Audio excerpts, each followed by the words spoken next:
శ్రీ గురుభ్యో నమః. శ్రీమాత్రే నమః.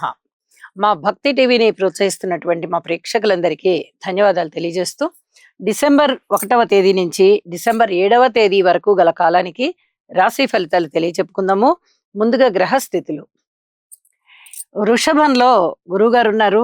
అలాగే కర్కాటకంలో కుజుడు, కన్యలో కేతువు, వృశ్చిక రాశిలో రవి చంద్ర బుధులు, ధనస్సు రాశిలో శుక్రుడు, కుంభరాశిలో శనిగారు, మీనరాశిలో రాహువు ఉంటూ ఉండగా వారాంతంలోకి వచ్చేటప్పటికి చంద్రుని యొక్క స్థితి కుంభరాశిలోకి వచ్చి శనిగారితో కలిసి ఉన్నది. అలాగే శుక్రుని యొక్క స్థితి మకర రాశిలోనికి వచ్చినది. ఇక గ్రహ స్థితుల యొక్క యుతి ఏ విధంగా ఉన్నది అని చూస్తే రవి చంద్ర బుధ గ్రహాలు 3 యుతి కలిగి ఉన్నాయి. అయితే ఇది బుధ ఆదిత్య యోగాన్ని తెలియజేస్తూ అలాగే రవి చంద్ర యోగాన్ని కూడా తెలియజేస్తుంది.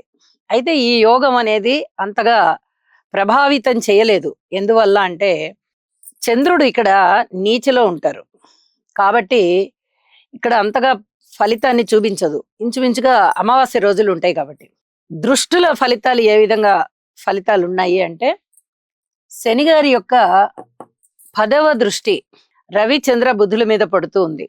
చర్మానికి సంబంధించి ఇబ్బందులు ఉండడము, వైద్యానికి సంబంధించి ఎక్కువగా మెడిసిన్స్ వాడేటటువంటి పరిస్థితి, లేదా మెడిసిన్స్ లో ఏదన్నా కల్తీ లాంటి పరిస్థితి, మెడికల్ కి సంబంధించిన వ్యాపార వ్యవహారాలు ఎక్కువగా ఉండడము, ఇలాంటి పరిస్థితులు, కొంచెం అలజడి వైద్యపరంగా ఇలాంటివి కనిపించేటటువంటి అవకాశాలు ఉన్నాయి.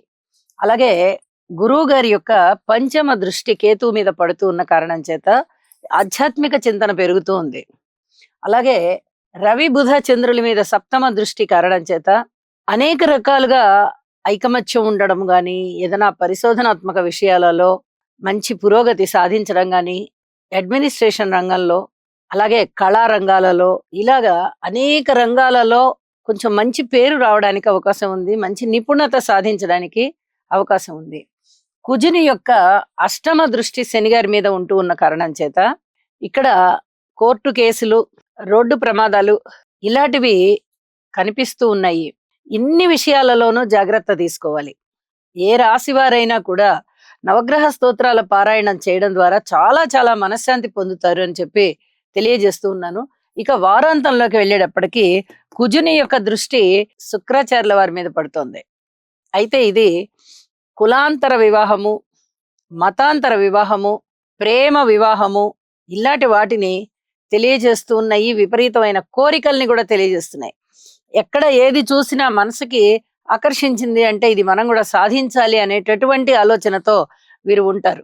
అయితే మనసుకి నచ్చేవి అవి మంచివి అవ్వచ్చు, లేకపోతే విపరీత భావాలు కూడా కొన్ని అవుతూ ఉండవచ్చు. ఈ విషయంలో ఏది మంచి ఏది చెడు అని చెప్పి కొంచెం తర్కంతో ఆలోచించుకోవలసిందిగా సూచన చేస్తూ ఉన్నాను. రాసుల్లోకి వెళ్దాము. కుంభరాశి. కుంభరాశి వారికి ఈ వారం రోజుల కాలాన్ని పరిశీలించినట్లయితే 6వ స్థానంలో కుజుడు బాగున్నారు, 10వ స్థానంలో రవి గారు బాగున్నారు, ఇక ఏకాదశంలో శుక్రుడు బాగున్నారు. 3 గ్రహాల యొక్క గతులు చాలా చక్కటి అభివృద్ధినిస్తున్నాయి. మరి మిగతా గ్రహాల మాట ఏంటండి? మిగతా గ్రహాల యొక్క బలాలని పెంచుకోవడం కొరకు నవగ్రహ స్తోత్ర పారాయణాలు చేయాలి. శని గ్రహానికి ఒకసారి తైలాభిషేకం చేయాలి. అలాగే నవధాన్యాలు, 9 రకాల ధాన్యాలు, పెసలు, శనగలు, బొబ్బర్లు, మినుములు, కందులు, బియ్యము, గోధుమలు, ఈ విధంగా నవగ్రహాలని తీసుకోవాలి. అంటే నవధాన్యాలని తీసుకోవాలి. చక్కగా ఒక సత్పురుషునికి దానం ఇవ్వండి. కొన్ని కొన్ని తీసుకోండి, ఎక్కువ ఎక్కువ అక్కర్లా. ఒక పావు కిలో చొప్పున ఈ 9 ధాన్యాలని తీసుకుని వాటిని ఒక ఎర్రటి క్లాత్ లో మూటలాగా కట్టేసి దానం ఇచ్చేసేయండి. చాలా చెప్పదగ్గ సూచన. అద్భుతమైన ఫలితాలు ఉంటాయి. లేదా రాత్రిపూట ఈ ధాన్యాన్ని నానబెట్టండి. 9 కుదిరితే 9 చేయండి, లేదా ఏ 1, 2ని తీసుకున్నా పర్వాలా. ఆ ధాన్యాన్ని రాత్రిపూట నానబెట్టండి. ఉదయాన్నే శుభ్రంగా కడిగి మీ స్నానాధికాలు అయిపోయిన తర్వాత ఒక ఆవుకి తీసుకెళ్లి పెట్టండి. ఆవుకి ముమ్మారు ప్రదక్షిణ చెయ్యండి. అలాగే ఆవుకి గోగ్రాసం అని దొరుకుతుంది కదా, పచ్చగడ్డి, ఆ పచ్చగడ్డిని కూడా కొంత తీసుకొని వెళ్ళండి. అనేక రకాల అనుకూలతలు మీకు వస్తాయి. గణపతి ఆరాధన చెయ్యండి. దుర్గా స్తోత్రాలు చదవండి, ఓర్పు కలిగి ఉండండి. ఈ విధంగా మీరు చేయడం వల్ల ఏలినాటి శని దోషము తగ్గుతుంది. గురువు అర్ధాష్టమంలో సంచరిస్తున్న దోషము తగ్గుతుంది.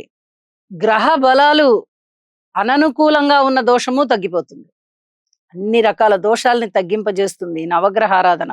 దానాలు చెయ్యండి, ధర్మాలు చెయ్యండి, స్తోత్రపారాయణాలు చెయ్యండి. మీకు అనేక రకాలుగా మనశ్శాంతి పెరుగుతుంది అని చెప్పి తెలియజేస్తున్నాను. ఉద్యోగ జీవితం బాగుంది, వ్యాపార జీవితం బాగుంది, రుణ బాధలు తగ్గిపోతున్నాయి, కొత్త రుణాలు దొరుకుతున్నాయి. ఏమి కావాలండి ఇంతకన్నా? మనిషికి మనశ్శాంతిగా ఉండడానికి.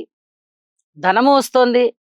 అలాగే ఏదైనా కోర్టు కేసులు ఉన్నట్టయితే వాయిదా వేయండి, ఇప్పుడు అంత అనుకూలమైన స్థితి కాదు. భార్యాభర్తల మధ్య తగాదాలు ఉన్నట్లయితే కూడా వాయిదా వేసుకోండి, ఇప్పుడు అనుకూలమైన సమయం కాదు. ఒకళ్ళనొకళ్ళు కన్విన్స్ చేసుకోలేరు. శరీరానికి సంబంధించిన వ్యాధులు ఏమన్నా ఉంటాయేమో, జాగ్రత్త పడండి. పడని వస్తువులు తినకపోవడము, ఏ ఆహారాన్ని తింటే మనకి ఏ విధంగా ఉంది శరీరంలో మార్పు అని గమనించుకోవడము, ఇలాంటివి చేయడం ద్వారా మీకు మానసికమైనటువంటి శాంతి పెరుగుతుంది అని చెప్పి సూచన చేస్తూ, దశమ స్థానంలో రవిచంద్రులు ఉండడం చాలా చాలా విశేషం అవడానికి అమావాస్య, పాడ్యమి ఈ తిథులను తెలియజేస్తూ ఉంటుంది. కానీ మానసికమైనటువంటి బలము సంపూర్ణంగా పెరుగుతుంది. పైగా ఇక్కడ చంద్రుని యొక్క నీచ స్థానం. మరి చంద్రుడి యొక్క బలం తగ్గిపోతోంది.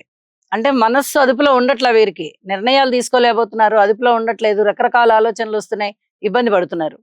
అయితే రవి గారు చాలా స్ట్రాంగ్ గా ఉన్నారు కదా, అద్భుతమైన ఆలోచనలు వస్తాయి, చాలా స్ట్రాంగ్ గా ఉంటారు అని చెప్పి తెలియజేయడం జరుగుతోంది. శనిగారి యొక్క దృష్టి పడుతూ ఉన్న కారణం చేత శారీరకమైనటువంటి వ్యాధులకి గాని బాధలకి గాని ఔషధ సేవ చాలా తప్పనిసరిగా అవసరం అవుతుంది అని చెప్పి తెలియజేస్తూ ఉన్నాను. వారాంతంలోకి వెళ్ళేటప్పటికీ శనిగారితో చంద్రుడు కలిశారు.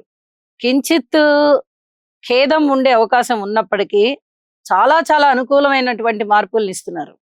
వివాహాది శుభకార్యాలకు అనువుగా, భక్తి జ్ఞాన వైరాగ్యాలకి అనుకూలంగా, ఆ భావనలకి అనుకూలంగా నిర్ణయాలు తీసుకుంటారు.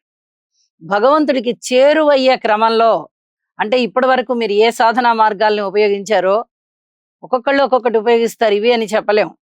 వాటికి సంబంధించి చాలా భగవత్ తత్వానికి దగ్గరగా ఉంటారు. అలాగే విలువైన వస్తువులు కొనేటటువంటి ప్రయత్నం చేస్తారు. అన్ని విధాలా మీకు బాగుంది అని చెప్పి తెలియజేస్తూ ఉన్నాను. శుభం. బుధగ్రహం యొక్క అనుకూలత కొరకు ప్రియంగు కలికాశ్యామం రూపేణ ప్రతిమం బుధం సౌమ్యం సౌమ్య గుణోపేతం తం బుధం ప్రణమామ్యహం. ఓం బ్రాం